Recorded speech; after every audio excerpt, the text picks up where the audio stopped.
এবছরের বাংলা পিকনিকের সবচেয়ে চুম্বক আকর্ষণ ছিল হচ্ছে JBL এর এই স্পিকারটা। এটা একটা গেমের দ্বিতীয় পুরস্কার ছিল।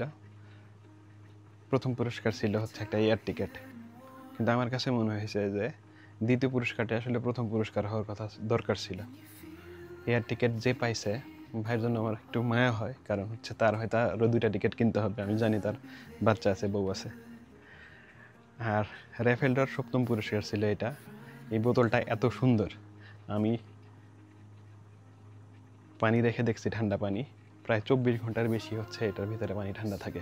গরম পানির টেস্ট এখনও করতে পারি নাই, সেটা পরবর্তী কোনো সময় টেস্ট করলে আপনাদেরকে জানাবো। তবে মোস্ট ইম্পর্টেন্টলি বাংলা পিকনিকে আপনারা প্রতি বছর কেন যাবেন সেটা দেখবেন এই ভিডিওতে।